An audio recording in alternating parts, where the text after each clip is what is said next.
Hello, everyone. How are you doing? And welcome to another episode of the Dr. Will Show, where we have the discussions that inform, empower, and we entertain and empower educators to be the change. I am your host, Dr. Will, and I am back once again with Carlie Stigler, who is no stranger to the podcast. But for those who are watching the show, uh, and may have not seen the other episodes you've been on, will you please introduce yourself, Carlie? Yes, my name is Carlie Stigler. I taught third through fifth multi-age in the States for the last 2 years, and this year I taught abroad in the Czech Republic for English as a second language. Awesome, awesome. So today we're going to be talking about teaching abroad and about your experiences, and maybe give some people some insight if that's something that they want to do. Now, I know my wife has mentioned before, oh, I want to teach abroad at the on a base, and all this stuff, and I'm like, I don't know. Oh no, it's hot out there abroad. It's hot out there. So I guess I want to start with is, how did you find yourself going from teaching in the United States to actually teaching abroad? That is a great question. After I finished my second year of teaching, I liked it for a lot of reasons, and I didn't like it for a lot of reasons, and overall, just kind of frustrated with the system in general, about how teachers are expected to teach in compulsory ed. So I knew I didn't want to go back, and I didn't know what to do, and I thought of a million ideas. And two of my friends had decided early on, they're also former K-12 teachers, that they were going to teach abroad and do a TEFL program. And I was like, no, I kind of want to stay away from education for a year. I need a break, do something kind of not totally relevant to teaching. And then one day I just signed up for the TEFL program and I got accepted. And then we all flew to Italy for the certification program, which was 1 month. And I wasn't really forward thinking, and I had not applied for jobs until like the last week of the program. So I found myself finished with school and having a certificate to teach English, and still living in Italy and not really having any money and didn't have a job. So I told him, I was on the bus one morning and I said, if I don't have a job by the end of the week, I'm going back to the States.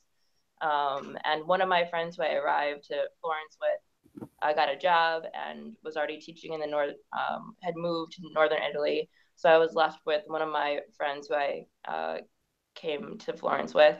And she also decided if she didn't have a job within the next week and a half, she would go back to the States as well.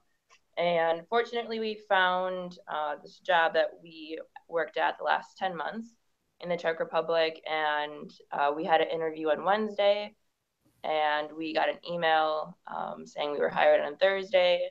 And then we flew out, and then I think on Saturday to the Czech Republic, and then we started teaching on Monday. So it was a whirlwind of experiences, and that is essentially how I ended up teaching English in Liberec, Czech Republic.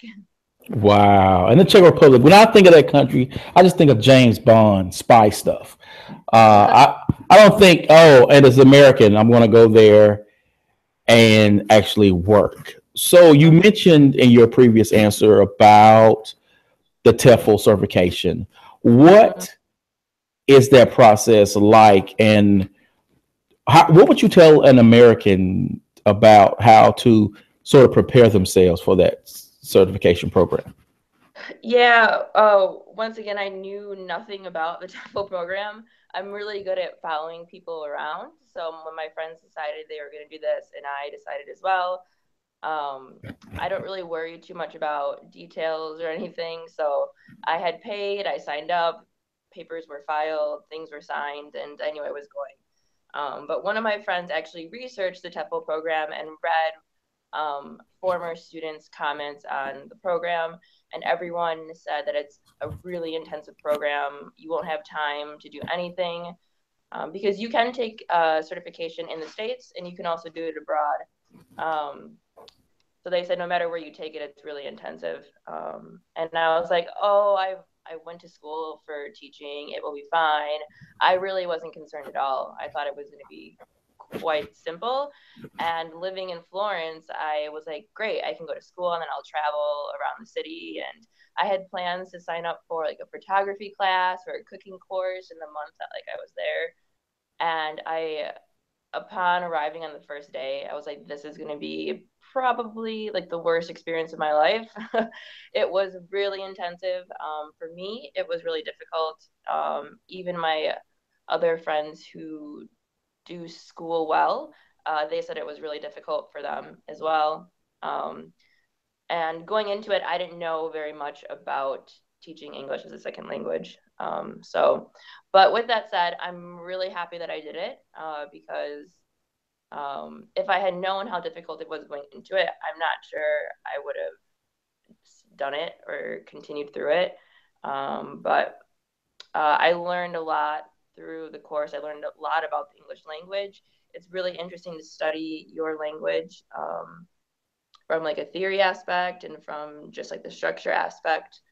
Um, so yeah, the course itself, the one that I was in, was like 6 hours a day, I want to say, Monday through Friday. And we had like just learning how to teach English, like classes, like theory and what is involved. And then the last hour of the day was like planning and preparing lessons. And then in like the first hour of the morning, we were all teaching. So there were local students from the community who were learning English, and their proficiency was usually about like intermediate or advanced.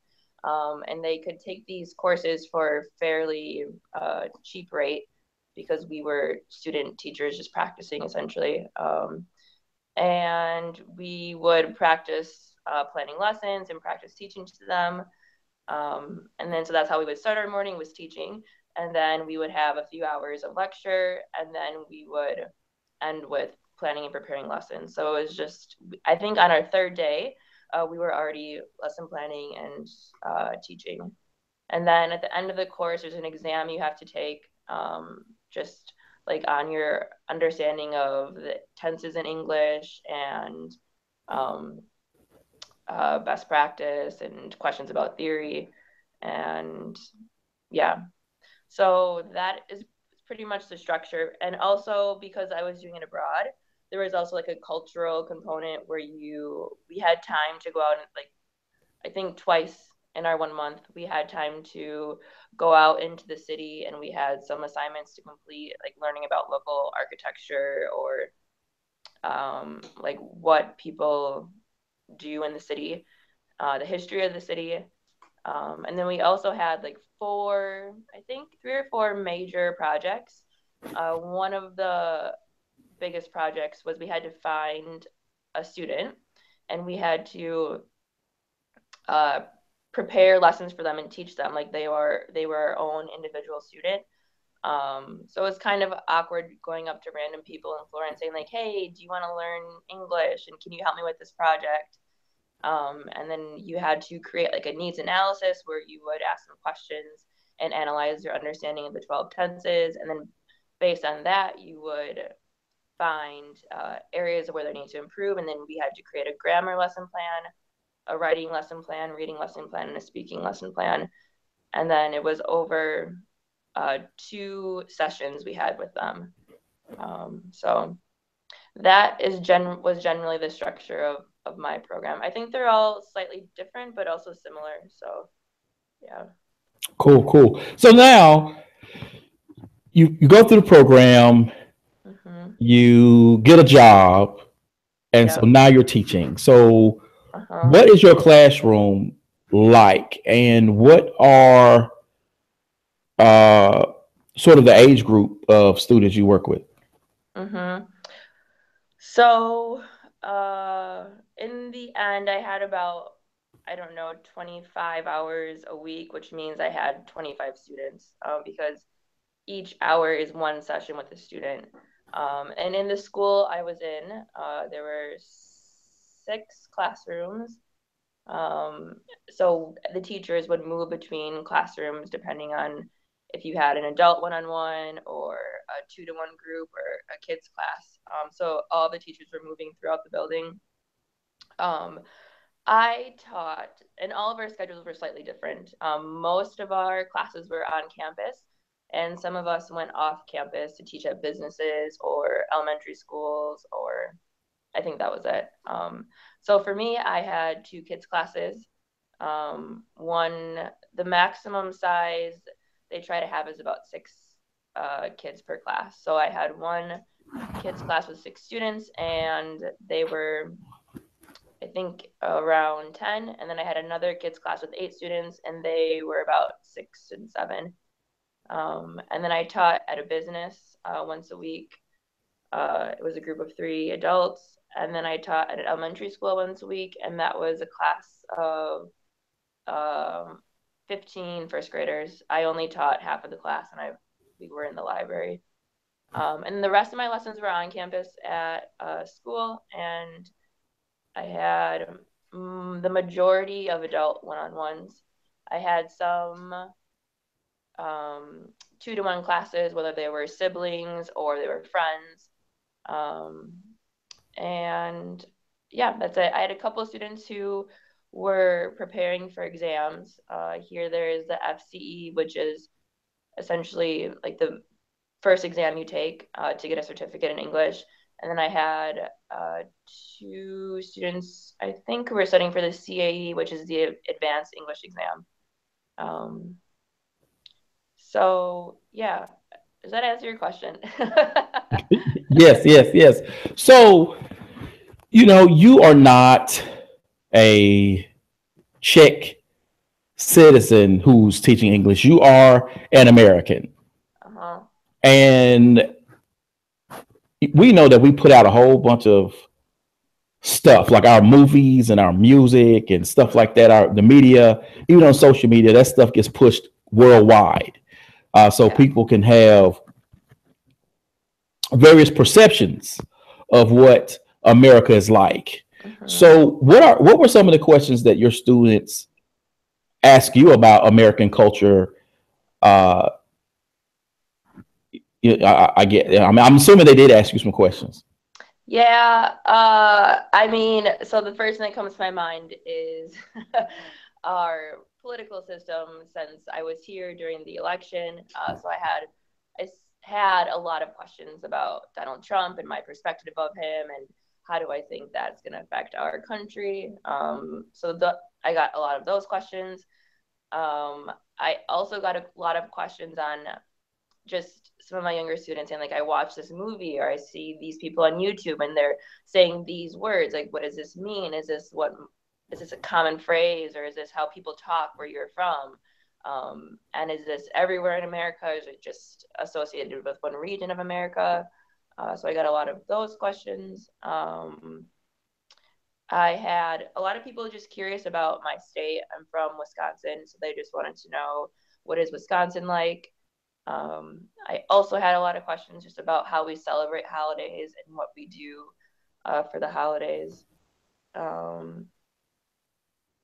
And yeah, I think those were the majority of the questions that I had.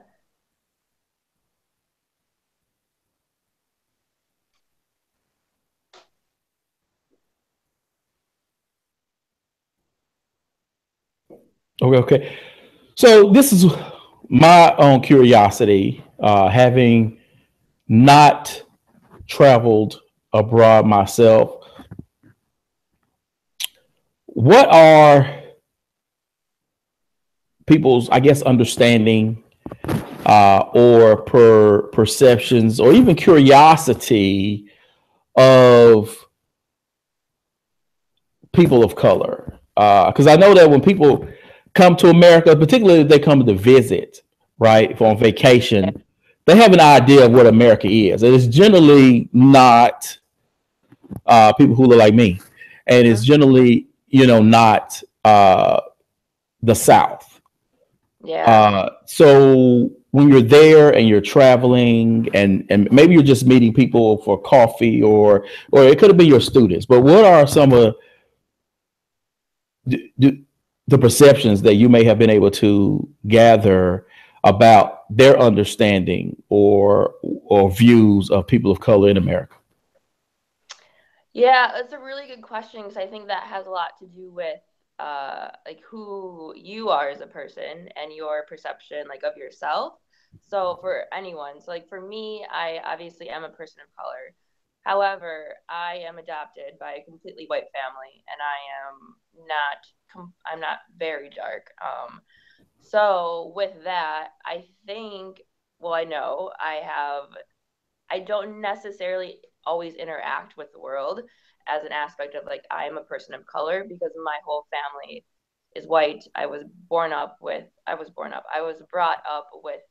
the white culture, and it wasn't something that I really had to think about. Um, and I just last year I started my master's program. Um, so I have 1 year finished, and we did talk a lot about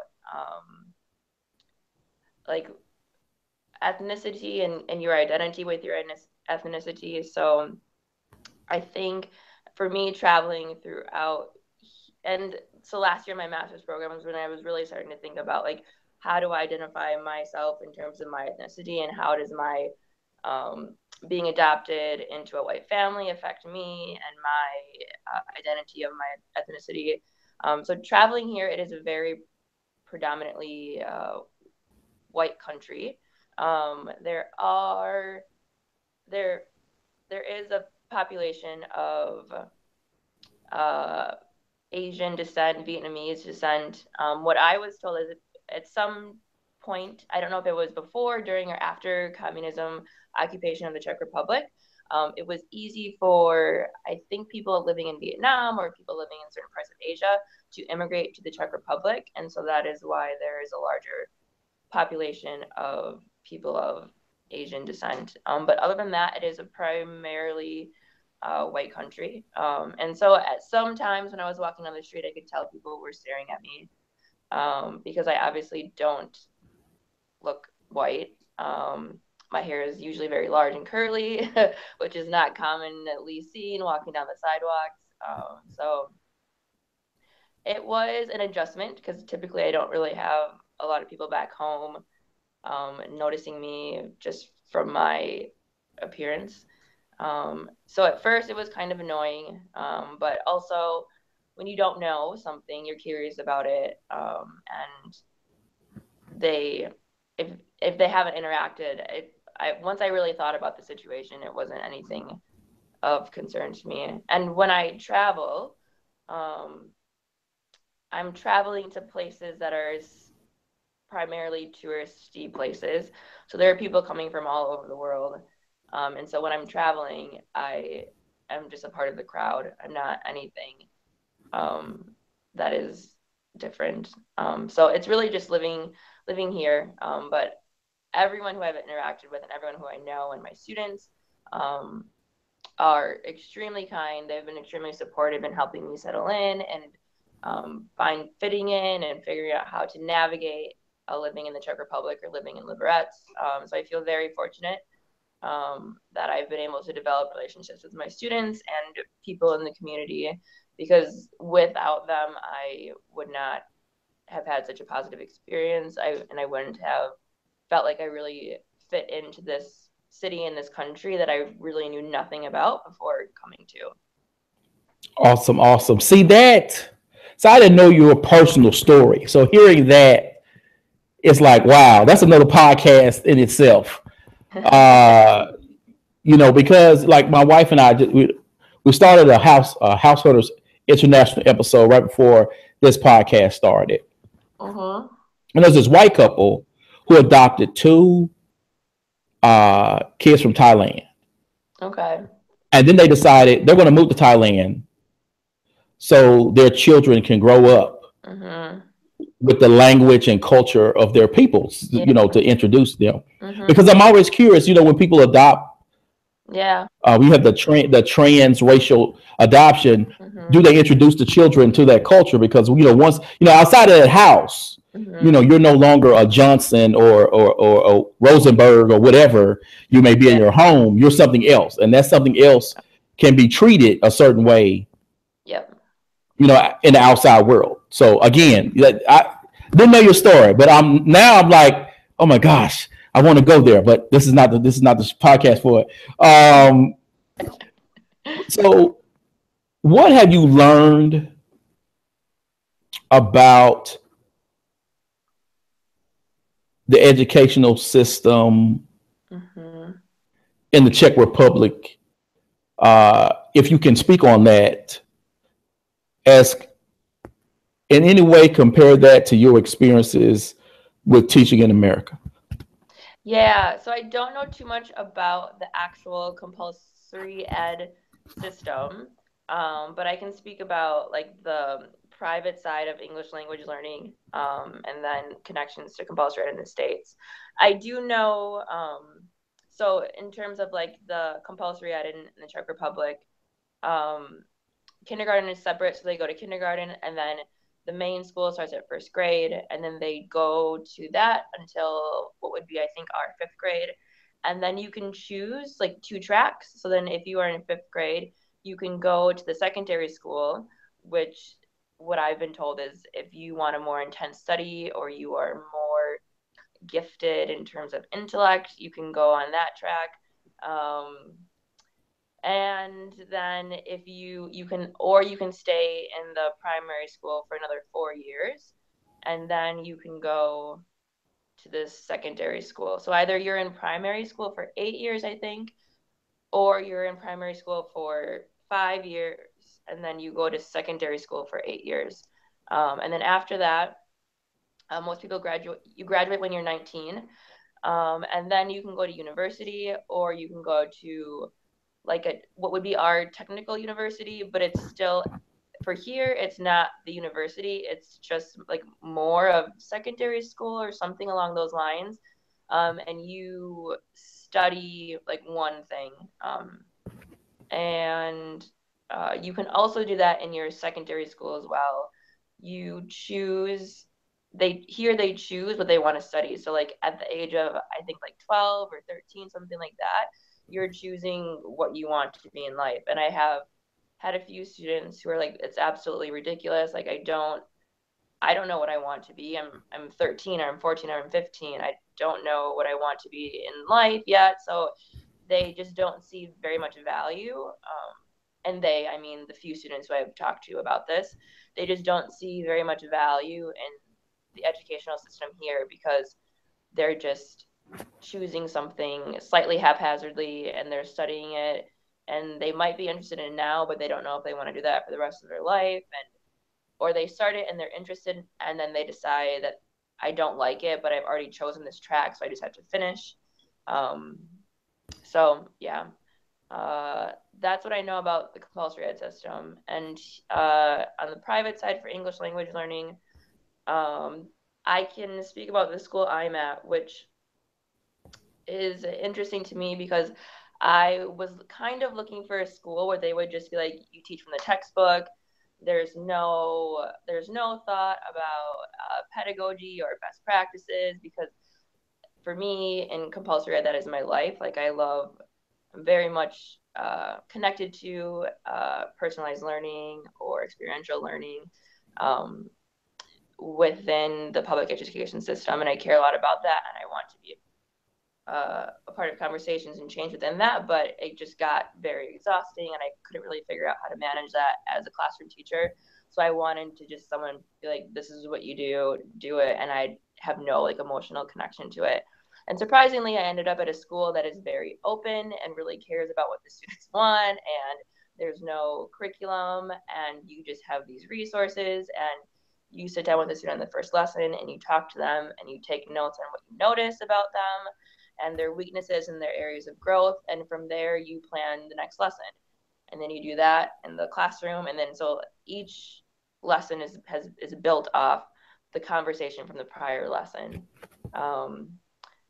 So I found myself in a situation that I was trying to get away from, but I'm very happy that I ended up in that situation because it really pushed me to continue to study the theories and pedagogies that I believe in a different aspect through language learning. So I forgot what your original question was. What was it? Well, in comparing, what did you learn? Yes, yes, yeah. So I think I so when I was doing my student teaching a few years ago, it was at a more in a personalized environment. And the teacher said and they did a lot of work with the students and themselves with habits of mind um, by Arthur Costa, or I think that's his name, I forget. But they said if the students leave us with nothing other than the understanding and awareness of habits of mind and how they themselves interact with the habits and how other people in the world and their community interact with the habits, that's all they want and that's all they think the students need. Because if you have those habits, you can engage with learning, you can engage with problems, you can engage with continued personal development within those habits. And I've been trying to analyze my experiences here within those habits, and it just continues to give me proof that I also believe that we, in teaching in the K-12 system, the habits are essential. And whether or not it's those specific habits, it's just the traits, continuing to build experiences with students to help them develop those habits and dispositions so they can be uh, productive members of their community and feel like they have value and feel like they can value others and feel successful. Also, um, in terms of learning another language, it's communication. And if in the beginning, students were terrified to speak. So it's hard, not terrified, but I mean, they don't know me, I don't know them. Learning another language is very vulnerable, and especially when it's with a native speaker who doesn't speak your language. So it's all about feeling comfortable, feeling safe, feeling valued, and finding ways to get your message across and come to some sort of shared understanding within the hour lesson or 45-minute lesson that you have. And when I think about like my philosophy as an educator in the K-12 system, it was that. And at my school, we did back in the States, we spent a lot of time on community building like throughout the whole year. And the purpose of building community and doing those activities and the processing and the reflection is to help help students feel that it's okay to make mistakes. Yeah, feeling vulnerable and learning, it's going to happen. It sucks, but it's also great. And that's the way you can continue to move forward. So really, it's like bringing everything down to the core of the situation of like habits and feeling comfortable and safe in your environment. That's the same when teaching English in the Czech Republic to students and adults. And that is the same, or that was the same for me when teaching third, fourth, and fifth graders in Fond du Lac, Wisconsin. So, Cool, yeah. cool. So I want to ask you about, because you've mentioned the impact it has had on you in terms of uh, professionally your thoughts about education and reinforcing beliefs that you had. Mm-hmm. How has this impacted you personally as a person? How do you see yourself differently? What sort of growth, if any, have you undertaken because of this experience? Yeah, I think I've um, definitely changed and I've definitely developed either further thinking or new thinking or different thinking about my past life experiences. And I know that this experience this year is something that will stick with me forever and will continue to impact future decisions that I'm not even aware yet. I think for me, uh, the reason I became a teacher is because school didn't work for me. I didn't really like it. There were times where I didn't hate it, but I was going because I had friends there. School wasn't, I had no connection with compulsory ed, and that's why I wanted to become a teacher. So coming here, the program, like I said, was really difficult for me. And teaching English is still really difficult for me. There's just a lot that I don't know. But I really challenged myself to something that I knew going in. Once I started, I knew it was going to be really hard for me. But I continued with it. And also because I didn't have a choice, I was in a foreign country and I didn't have any money really, and I needed a job. So I just kind of like really faked it until I made it. I haven't made it yet, but I managed to make it through the year. So it was, I think, because everything was kind of like on hyper speed, and being in a new country that you don't know how to navigate, and also a new career that you had 1 month of training for. You just have to figure out, I just had to figure out a way to make it work. So I just like really pretended that like I knew what I was doing. And eventually I did kind of start to figure things out. And I felt within like the first, after 3 months, I think 2 months maybe, I had a lot more confidence in myself, and I was able to really like start to understand aspects of the language, and how to connect better with students and how to help them, and just feel more comfortable and more relaxed and more confident in myself as a foreign language teacher. And those are skills that, yeah, it was in this context, but that I will continue to take with me in any other context that I go into. So, yeah. Excellent, excellent. So before we go, what is your advice for Americans who are sitting there and they say, I want an adventure, but not the Peace Corps? Uh, I want, I'm teaching, or hey, this person could be a banker, but they know they want to go abroad and they've seen a pamphlet on something and they'll say, hey, I want to teach abroad. I want to, and being that you're an American, you should know English or have some grasp of it, of a certain proficient level. And if you are a classroom teacher, you should. I have greater expectations for you, but then maybe that's just me. But for those who are saying, I want to take my skills, I want to take my knowledge, and I do want to teach English as a foreign language abroad because one, I want that perfection experience, but two, culturally, I want to look something different. What is your advice for them? Yeah, so I'll address a couple of things what you said. The first thing is or at least I, did not study the English language in compulsory ed or even in university in the way that you learn it as a foreign language. When I took 2 years of Spanish in high school, yeah, that's when I learned about language in a way that like I'm teaching it now. So it's very much grammatically focused.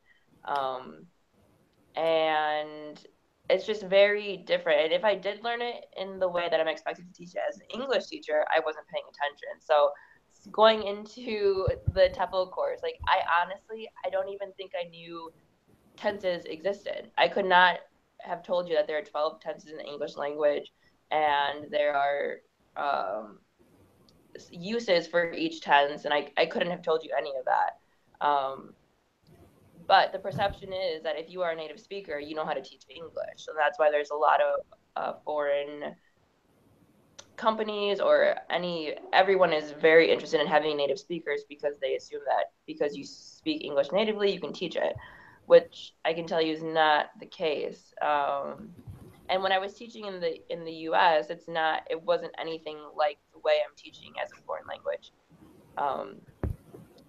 And with that said, I would highly encourage, if anyone is thinking about traveling, it's, for one, on a simplistic level, it's a really great way to travel and make money, because I feel like if I can do it, anyone can do it. So like in the beginning, I was just spending massive amounts of hours planning and studying myself, because before I taught anything, I didn't know anything about it.